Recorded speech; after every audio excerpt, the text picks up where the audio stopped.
Meantime, the west side of Maui, in Lahaina in particular, is where the worst devastation occurred. KRON 4's Rob Nesbitt spoke with a Bay Area woman who had to evacuate. She's still stuck on the island. He's live in our newsroom with the latest.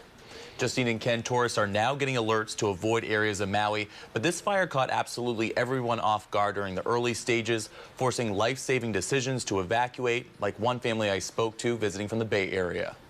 The devastation from wildfires on the island of Maui is evident from the air and on land.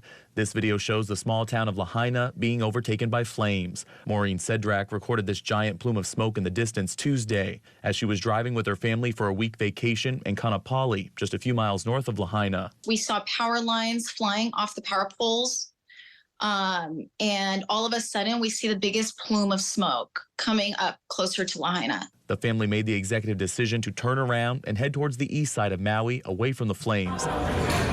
Thousands of tourists making the same moves as towns like Lahaina were destroyed. Everyone goes there with all the shops and excursions and boats and restaurants, and so it's really devastating to see the news. Residents on the island were terrified to see fire lines move closer and closer to their homes. So it's hard to say how far away the fire is. Looks like it's a mile from the ranch. Dr. George Martin recorded from his phone as strong winds blew the wildfire towards his ranch. He was able to evacuate all of his animals by 10 p.m. Tuesday. We began evacuating our horses, our cattle, and our goats. He feels like one of the lucky ones as his home was spared, but still without power Wednesday.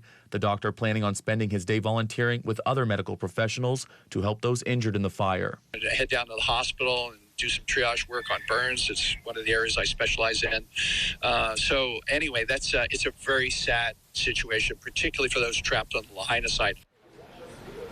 Visitors have been urged to leave Maui as soon as possible, but flights back are not easy to get. Sedrak says the earliest flight she was able to book for her family was a Saturday morning direct flight to San Jose. Reporting live in the newsroom, I'm Rob Nesbitt, KRON 4 News.